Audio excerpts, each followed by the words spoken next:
Fitter knowledge by Arun sir YouTube channel पर आप सभी का स्वागत है। आज हम निम्नलिखित क्वेश्चन बैंक के इलेक्ट्रीशियन सेकेंड ईयर के अति महत्वपूर्ण प्रश्नों की चर्चा करेंगे।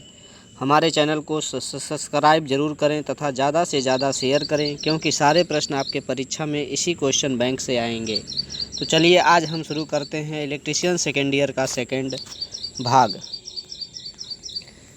पहला क्वेश्चन दिया है, एक जनरेटर में योक और ध्रुव के माध्यम से चुंबकीय सर्किट कैसे पूरा होता है। पहला ऑप्शन दिया है फील्ड कॉइल्स क्षेत्र कुंडली, दूसरा है आर्मेचर कोर, तीसरा विकल्प दिया है लेमिनेटेड पोल कोर और चौथा ऑप्शन दिया है आर्मेचर में वाइंडिंग कंडक्टर। इसका जो करेक्ट आंसर सही है वो है आपका विकल्प नंबर सेकंड आर्मेचर कोर। चलेंगे अगले क्वेश्चन पर। क्वेश्चन नंबर 32 क्या कहता है, डीसी शंट जनरेटर में लोड बढ़ने पर टर्मिनल वोल्टेज कम क्यों हो जाता है। ऑप्शन दिए हुए हैं इसके। पहला है आर्मेचर प्रतिक्रिया प्रभाव के कारण, दूसरा दिया है आर्मेचर प्रतिरोध में वृद्धि के कारण, तीसरा दिया है वोल्टेज की वजह से गिरावट कम हो जाती है, चौथा दिया है शंट फील्ड प्रेरकत्व में वृद्धि के कारण। तो याद रखेंगे यहाँ पे जो हमारा ये होता है IL धारा होता है और ये जो होता है वोल्टेज होता है। तो जैसे जैसे सीटी जनरेटर में लोड बढ़ने लगता है तो जो टर्मिनल वोल्टेज होता है ये क्या होने लगता है, कम होने लगता है। ये जो होता है ये होता है आर्मेचर प्रतिरोध में वृद्धि के कारण। ऑप्शन नंबर सेकंड जो है सही है, आर्मेचर प्रतिरोध में वृद्धि के कारण। क्वेश्चन नंबर 33 क्या कहता है, लंबी दूरी के वितरण लाइनों के लिए किस प्रकार के डीसी जनरेटर का उपयोग किया जाता है। पहला है शंट जनरेटर, दूसरा है श्रेणी जनरेटर, तीसरा है विभेदक यौगिक जनरेटर डिफरेंशियल कंपाउंड जनरेटर, चौथा है संचयी यौगिक जनरेटर। तो याद रखेंगे इसका जो करेक्ट आंसर सही है वो है संचयी यौगिक जनरेटर, या इसी का दूसरा नाम होता है ओवर कंपाउंड। इसी का दूसरा नाम है ओवर कंपाउंड। याद रखेंगे जो दूसरा दिया है श्रेणी जनरेटर, ये जो होता है पारेषण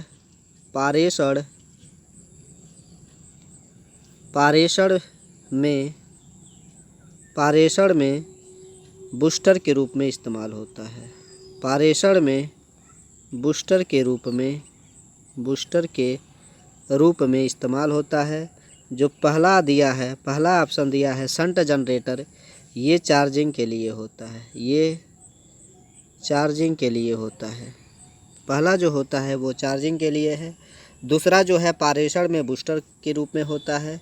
और जो इसका करेक्ट आंसर सही है, बड़े लाइनों में डीसी जनरेटर का जो इस्तेमाल होता है उसको हम लोग कहते हैं ओवर कंपाउंड जनरेटर या संचयी यौगिक जनरेटर। चलेंगे अगले क्वेश्चन पर। क्वेश्चन नंबर 34 क्या कहता है, डीसी जनरेटर में इंसुलेशन प्रतिरोध को बेहतर बनाने के लिए किस विधि का उपयोग किया जाता है। ऑप्शन दिया है ब्रश को बार बार बदलने से, समय समय पर मशीन को गर्म करने से, नियमित रूप से कम्यूटेटर सेगमेंट की सफाई करने से, रख रखाव के दौरान मशीन में गर्म हवा देने से। डीसी जनरेटर में इंसुलेशन प्रतिरोध को बेहतर बनाने के लिए हम क्या करते हैं, रख रखाव के दौरान जो होता है मशीन में गर्म हवा देते रहते हैं, जिससे नमी जो होती है, जो नमी आती है, नमी को दूर होती रहती है। नमी को दूर करने के लिए ऑप्शन जो सही है इसका वो है डी नंबर। चलेंगे अगले क्वेश्चन पर। क्वेश्चन नंबर 35 क्या कहता है, अवशिष्ट चुंबकत्व के अभाव में किस प्रकार का डीसी जनरेटर काम करता है। तो याद रखेंगे पहला दिया है शंट जनरेटर, श्रेणी जनरेटर, यौगिक जनरेटर। ये जो तीनों जनरेटर होते हैं ये जो होते हैं स्व उत्तेजित होते हैं। इनको हम लोग क्या कहते हैं, स्व उत्तेजित। और जो चौथा विकल्प दिया है विकल्प नंबर 4 जो दिया है वो है अलग से उत्तेजित जनरेटर। यही हमारे क्वेश्चन का सही आंसर है, अलग से उत्तेजित जनरेटर। चलेंगे क्वेश्चन नंबर 36 पर। कह रहा है आर्क वेल्डिंग के लिए किस प्रकार के डीसी जनरेटर का उपयोग किया जा रहा है। आर्क वेल्डिंग के लिए किस प्रकार के डीसी जनरेटर का उपयोग किया जाता है। पहला है शंट जनरेटर, दूसरा दिया है श्रेणी जनरेटर, तीसरा दिया है विभेदक यौगिक जनरेटर, चौथा है संचयी यौगिक जनरेटर। तो जो पहला होता है वो चार्जिंग के लिए होता है। पहला हम जानते हैं कि पहला जो होता है शंट जनरेटर, ये हमारा चार्जिंग के लिए इस्तेमाल होता है। दूसरा जो होता है वो होता है आपका पारेषण के लिए, पारेषण में। और जो चौथा है ये होता है हमारा लंबी लाइन के लिए, लंबी लाइन के लिए, लंबी लाइन के लिए। तो जो इसका करेक्ट आंसर सही है वो है आपका आर्क वेल्डिंग में विभेदक यौगिक जनरेटर या डिफरेंशियल कंपाउंड जनरेटर का इस्तेमाल होता है। डिफरेंशियल कंपाउंड जनरेटर का इस्तेमाल जो होता है वो आर्क वेल्डिंग के लिए किया जाता है। चलेंगे क्वेश्चन नंबर 37 क्या कहता है। डीसी जनरेटर में तरंग वाइंडिंग की विशेषता क्या है।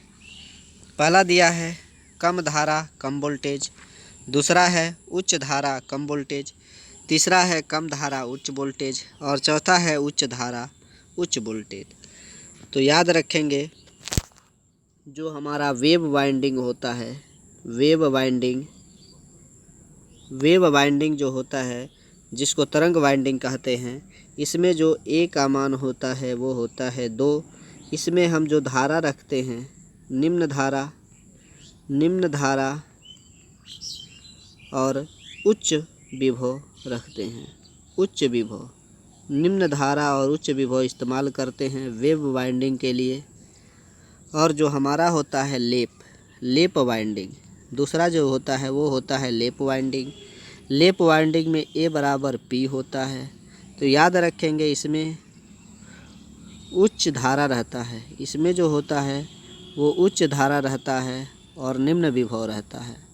निम्न विभव इस्तेमाल करते हैं, निम्न विभव। तो इसका जो करेक्ट आंसर सही है वो है आपका ऑप्शन नंबर सी, कम धारा और उच्च विभव, ऑप्शन नंबर सी। चलेंगे अगले क्वेश्चन पर। क्वेश्चन नंबर 38 क्या कहता है। डीसी जनरेटर में कम्यूटेटर संयोजन में प्रयुक्त प्रतिरोध तार का उद्देश्य क्या होता है। पहला है नियत वोल्टेज बनाए रखें, दूसरा है शून्य स्थैतिक रूप से प्रेरित ईएमएफ, तीसरा है स्थैतिक रूप से प्रेरित ईएमएफ बढ़ाना, चौथा दिया है आपका धारा दिशा का आसानी से पलटना। तो याद रखेंगे डीसी जनरेटर में कम्यूटेटर संयोजन में जो प्रतिरोध होता है उसका इस्तेमाल जो होता है धारा दिशा को आसानी से बदलने के लिए करते हैं, जो कि विकल्प नंबर डी में दिया है। चलेंगे क्वेश्चन नंबर 39 क्या कहता है। डीसी जनरेटर में ठोस पोल शू का उपयोग क्या होता है। पहला है तांबे के नुकसान से बचाने के लिए, तांबे के नुकसान को कम करने के लिए, दूसरा है अवशिष्ट चुंबकत्व को बढ़ाने के लिए, तीसरा दिया है अवशिष्ट चुंबकत्व को कम करने के लिए, चौथा है चुंबकीय पथ के रिलक्टेंस को कम करने के लिए। तो याद रखेंगे इसका जो करेक्ट आंसर सही है वो है आपका चुंबकीय पथ के रिलक्टेंस को कम करने के लिए या फ्लक्स के फैलाव को बढ़ाने के लिए, फ्लक्स के फैलाव को बढ़ाने के लिए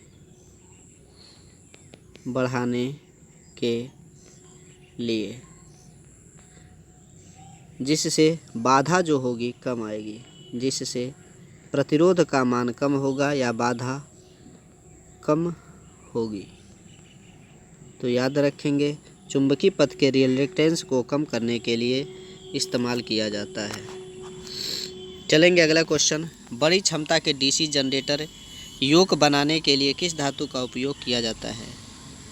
तो जो इसका पहला ऑप्शन दिया है ढलवा लोहा, जो कि छोटी मशीन के लिए होता है। ये हमारा जो होता है वो छोटी मशीन या छोटी क्षमता की मशीन के लिए इस्तेमाल किया जाता है। और हमारा जो करेक्ट आंसर सही है वो है option number D, rolled steel. बड़ी मशीन, बड़ी क्षमता के डीसी जनरेटर के लिए हम लोग जिस धातु का इस्तेमाल करते हैं उसको हम लोग रोड स्टील कहते हैं। Option number D. चलेंगे क्वेश्चन नंबर 41 क्या कहता है, डीसी जनरेटर में स्प्लिट रिंग का क्या कार्य है। पहला है लगातार आउटपुट की आपूर्ति, एक दिशा में आउटपुट बनाना। तीसरा है विपरीत दिशा में आउटपुट करता है। चौथा है प्रत्यावर्ती कंडक्टर से आउटपुट एकत्र करता है। तो याद रखेंगे इसका जो करेक्ट आंसर सही है, एक दिशा में आउटपुट बनाना। याद रखेंगे स्प्लिट रिंग के बारे में, जो स्प्लिट रिंग होता है, स्प्लिट रिंग ये जो होता है इसी का दूसरा नाम कम्यूटेटर होता है। कम्यूटेटर, इसी का दूसरा नाम कम्यूटेटर होता है, या इसी को द्विक परिवर्तक भी कहते हैं। इसी का दूसरा नाम द्विक परिवर्तक भी है, कम्यूटेटर या द्विक परिवर्तक। द्विक परिवर्तक ये जो होता है स्प्लिट रिंग जो होता है ये हमको डीसी आउटपुट प्रदान करता है। ये हमको डीसी आउटपुट प्रदान करता है। डीसी आउटपुट क्या करता है, तो डीसी आउटपुट प्रदान करता है और एक दिशा प्रदान करता है। और क्या प्रदान करता है, एक दिशा प्रदान करता है। याद रखेंगे ये फुल वेव रेक्टिफायर की तरह इस्तेमाल होता है। फुल वेव रेक्टिफायर की तरह इस्तेमाल किया जाता है। और ये जो बना होता है ये बना होता है कठोर क्रसित तांबे के खंड से।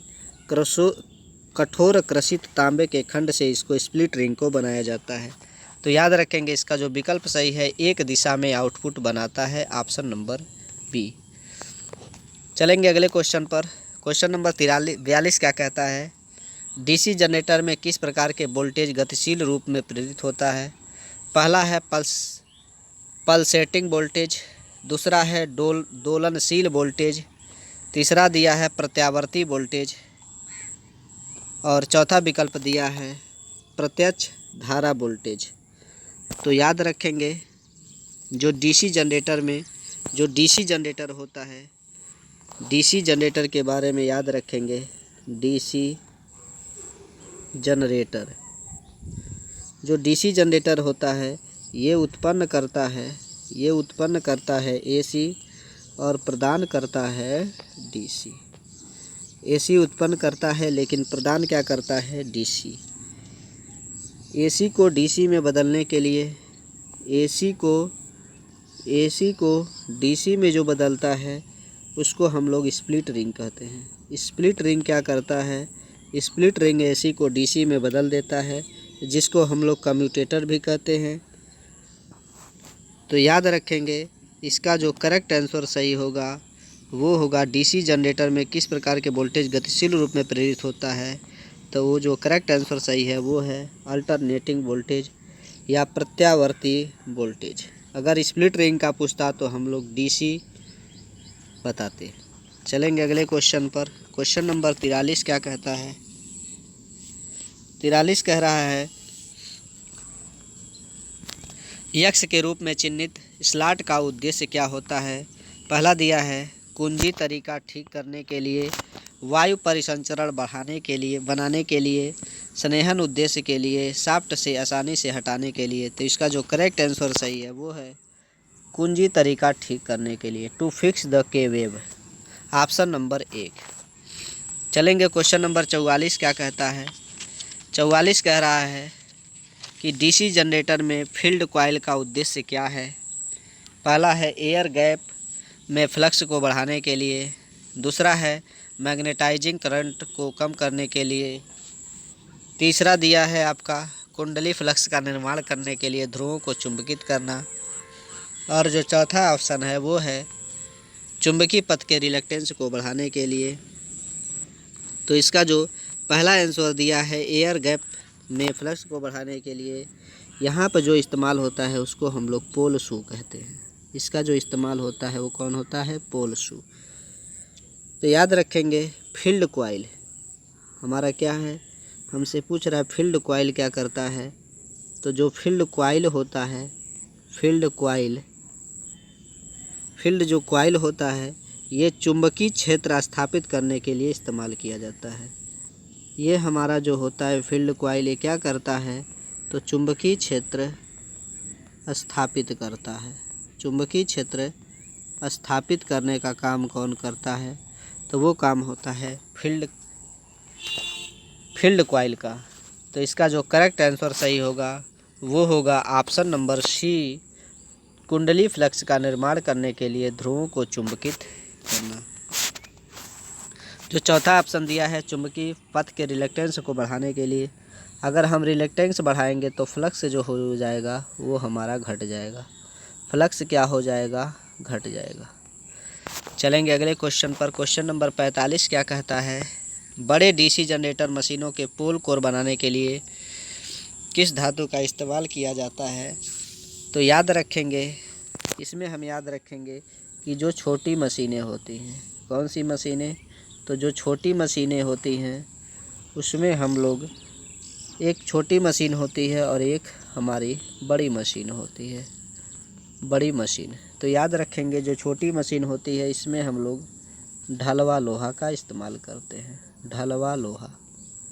और जो हमारी बड़ी मशीन होती है इसमें हम लोग ढलवा इस्पात का इस्तेमाल करते हैं। किसका करते हैं, तो ढलवा इस्पात का इस्तेमाल करते हैं, ढलवा इस्पात।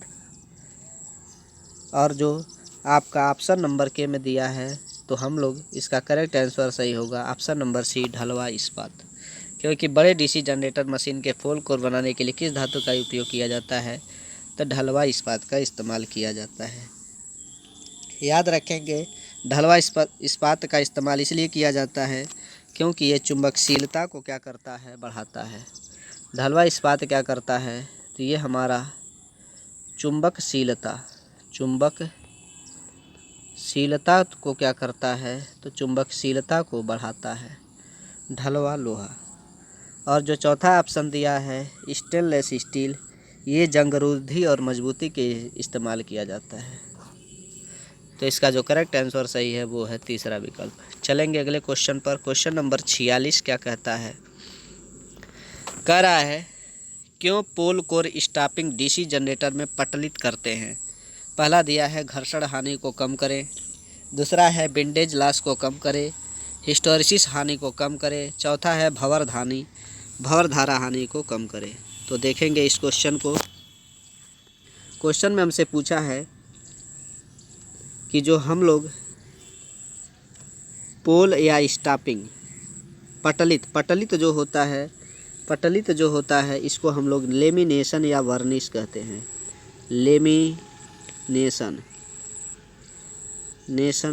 लेमिनेशन या इसी का दूसरा नाम जो होता है वो होता है वार्निश। लेमिनेशन या वार्निश इसका इस्तेमाल करते हैं। इसके इस्तेमाल करने से क्या होता है, हमारा भंवर धारा क्या हो जाती है, कम हो जाती है। भंवर धारा को कम करने के लिए हम लोग उसको लेमिनेशन या वार्निश कर देते हैं, जो कि हमारा ऑप्शन नंबर 4 में दिया है। तो इसका जो करेक्ट आंसर सही है वो है भंवर धारा हानि को कम करें। याद रखेंगे जो लेमिनेशन होता है ये 0.3 mm से 0.5 mm तक होता है। 0.3 मिलीमीटर से 0.5 मिलीमीटर तक। याद रखेंगे इसमें जो आपका सिलिकॉन स्टील होता है, कौन स्टील, तो सिलिकॉन स्टील जो होता है ये क्या करता है, तो ये काम करता है हमारा हिस्टैरिसीस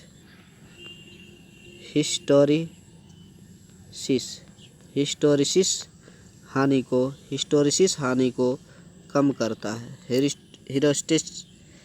हिस्टैरिसीस हानि को कम करता है कौन, तो सिलिकॉन स्टील। चलेंगे अगले क्वेश्चन पर। क्वेश्चन नंबर क्या कहता है, क्वेश्चन नंबर 47, प्लेटिंग प्रक्रिया के लिए किस प्रकार के डीसी जनरेटर का उपयोग किया जाता है?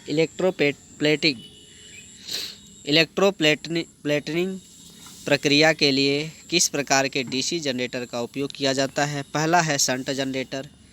तो शंट जनरेटर हम लोग जानते हैं, शंट जनरेटर जो होता है, पहला दिया है शंट जनरेटर। तो इसका इस्तेमाल हम लोग करते हैं बैटरी चार्जिंग और दूसरा जो इसका इस्तेमाल होता है वो है आपका इलेक्ट्रोप्लेटिंग के लिए। दूसरा जो होता है इसका इस्तेमाल होता है इलेक्ट्रोप्लेटिंग के लिए। इलेक्ट्रोप्लेटिंग का दूसरा नाम जो होता है इलेक्ट्रोप्लेटिंग का जो दूसरा नाम होता है, इस पे क्या करते हैं हम लोग, किसी मेटल की परत चढ़ाते हैं। तो इसका जो करेक्ट आंसर सही है वो है ऑप्शन नंबर 1 शंट जनरेटर। श्रेणी जनरेटर को हम लोग जानते हैं, ये पारेषण लाइन में बूस्टर के रूप में इस्तेमाल होता है। श्रेणी जनरेटर हम लोग जानते हैं पारेषण लाइन में बूस्टर के रूप में होता है। और जो तीसरा दिया है विभेदक यौगिक जनरेटर मतलब फाई बराबर में phi SH minus phi SE का इस्तेमाल होता है।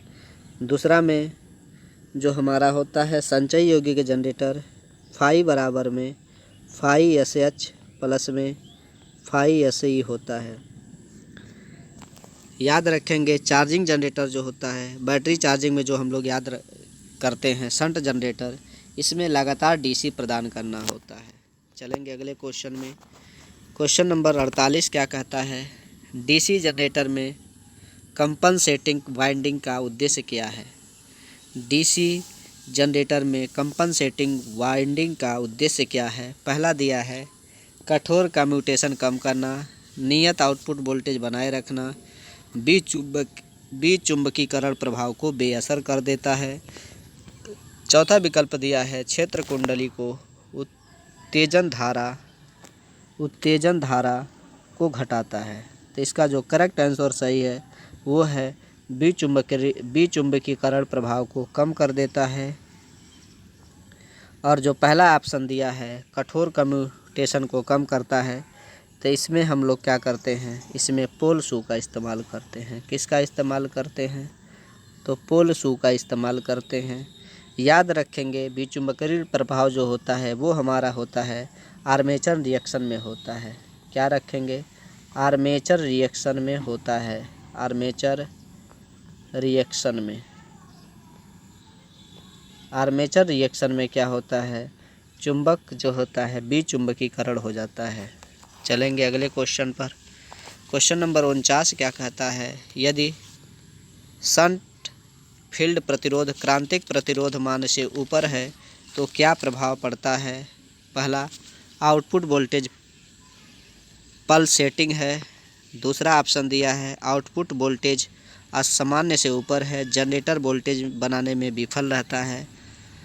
चौथा दिया है जनरेटर समान रूप से वोल्टेज बनाता है। तो याद रखेंगे इसका जो करेक्ट आंसर सही है वो है जनरेटर वोल्टेज बनाने में विफल रहता है। याद रखेंगे इसमें एक बात याद रखना है कि जो आपका शंट फील्ड क्या है, जो शंट फील्ड है, शंट फील्ड का मान यदि क्रांतिक फील्ड से कम है, किससे? क्रांतिक फील्ड से कम है। क्रांतिक फील्ड से अगर शंट फील्ड का मान कम है तब वोल्टेज बनता है। तो वोल्टेज क्या होता है? वोल्टेज बनता है।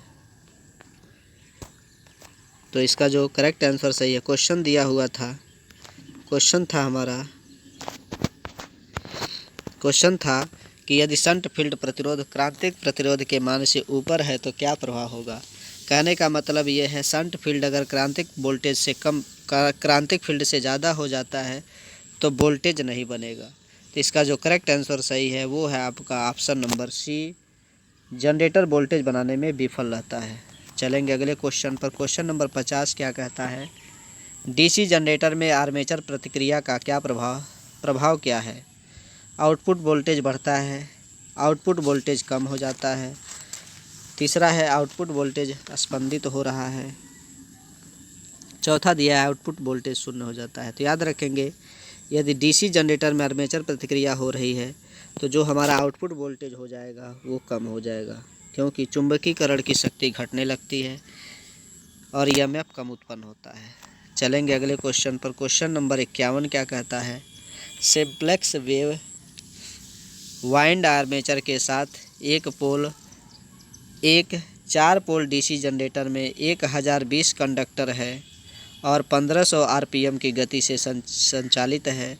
फ्लक्स प्रति पोल 0.007 वेबर है। उत्पादित ईएमएफ की गणना करें।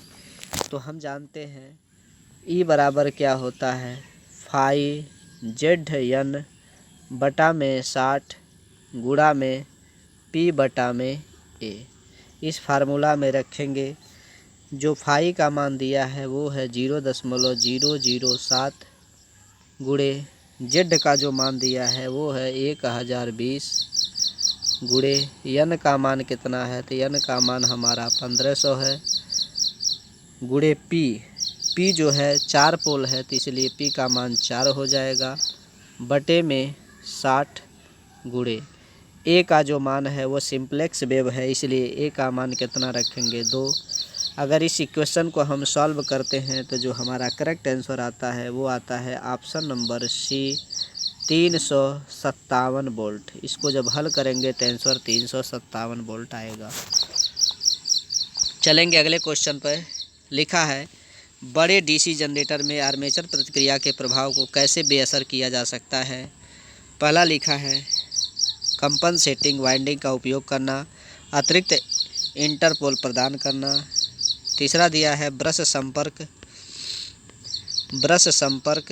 प्रतिरोध बढ़ाना, वाइंडिंग के साथ प्रतिरोध तारों को जोड़ना।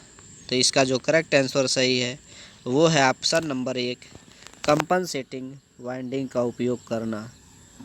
जनरेटर में आर्मेचर प्रतिक्रिया के प्रभाव को कैसे बेअसर किया जा सकता है? तो कंपनसेटिंग वाइंडिंग का उपयोग करके। याद रखेंगे दूसरा ऑप्शन दिया है अतिरिक्त इंटरपोल प्रदान करते हैं, तो ये जो होता है वो स्पार्किंग को कम करने के लिए, स्पार्किंग होती है स्पार्किंग को कम करने के लिए, चलेंगे क्वेश्चन नंबर जो हमारा है वो है 53। लिखा है, डीसी जनरेटर में क्या प्रभाव होता है अगर इसे लंबे समय तक बंद रखा जाए? पहला है फील्ड कॉइल का प्रतिरोध बढ़ जाएगा, नहीं डीसी जनरेटर इसका कोई प्रभाव नहीं पड़ेगा। दूसरा दिया है आपका आर्मेचर प्रतिरोध बढ़ता है, ये भी गलत बात है।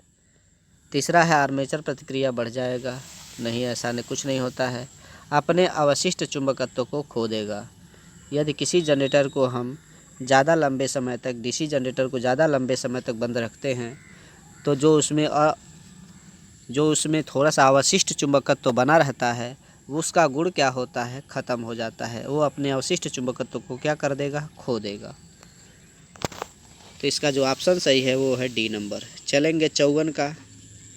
फिर एक सवाल आ गया है, लिखा है 4 पोल डायनेमो के प्रेरित ईएमएफ की गणना करें।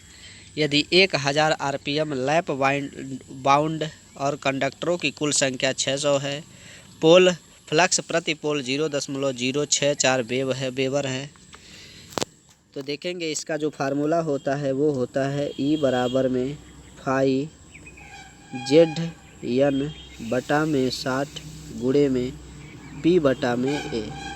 यहाँ से फाई का जो मान है वो है 0.064 गुणे में जेड का जो मान दिया हुआ है, जेड का मान हमारे पास 600 है, गुणे एन का मान हमारे पास 1000 आरपीएम है, 1000 है, गुणे पी का मान हमारे पास 4 है क्योंकि 4 पोल वाला है, और नीचे जो होता है वो होता है 60 गुणे जो हमारा ए का जो मान है, चूँकि हमारा लैप वाइंडिंग है इसलिए ए का मान कितना रखेंगे, 4। इस इक्वेशन को जब हम सॉल्व करेंगे तो हमारा करेक्ट आंसर निकल के आएगा ऑप्शन नंबर डी 640 वोल्ट।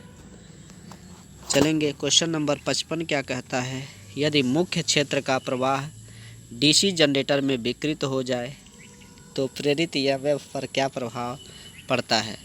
पहला है प्रेरित ईएमएफ बढ़ता है, प्रेरित ईएमएफ घटता है, प्रेरित ईएमएफ में कोई बदलाव नहीं, प्रेरित ईएमएफ शून्य हो जाता है। तो याद रखेंगे यदि मुख्य क्षेत्र के प्रभाव डीसी जनरेटर में विकृत हो जाता है तो जो हमारा प्रेरित ईएमएफ होता है वो क्या होता है, घट जाता है, प्रेरित ईएमएफ घटता है। चलेंगे लास्ट क्वेश्चन पर। डीसी जनरेटर के ब्रश में भारी स्पार्किंग का कारण क्या है। डीसी जनरेटर के ब्रश में भारी स्पार्किंग का कारण क्या है। पहला है फील्ड वाइंडिंग में शॉर्ट सर्किट, आर्मेचर वाइंडिंग में शॉर्ट सर्किट, एमएनए और जीएनए स्थिति बदल गई। चौथा है ब्रश के रूप में बहुत अधिक स्प्रिंग तनाव। तो याद रखेंगे इसका जो करेक्ट आंसर सही है वो है एमएनए और जीएनए की स्थिति बदल गई, क्योंकि याद रखेंगे इसमें जो होता है हमारा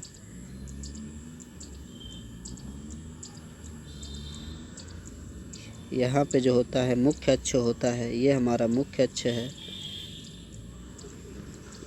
यहाँ पे ये हमारा एमएनए है, क्या है हमारा एमएनए है, ये हमारा जीएनए है, जीएनए। तो यहाँ से हमारा जो ईएमएफ होगा वो क्या हो जाएगा, बढ़ जाएगा। ब्रश पे जो दबाव बनाता है उसका काम होता है कम्यूटेटर। कम्यूटेटर पे कौन दबाव बनाता है तो वो ब्रश बनाता है। तो याद रखेंगे इसका जो करेक्ट आंसर सही है वो है हमारा ऑप्शन नंबर सी, एमएनए और जीएनए की स्थिति बदल गई, ऑप्शन नंबर सी। आगे के प्रश्नों की चर्चा अगले भाग में हम करेंगे। चैनल को सब्सक्राइब ज़रूर करें तथा ज़्यादा से ज़्यादा शेयर करें।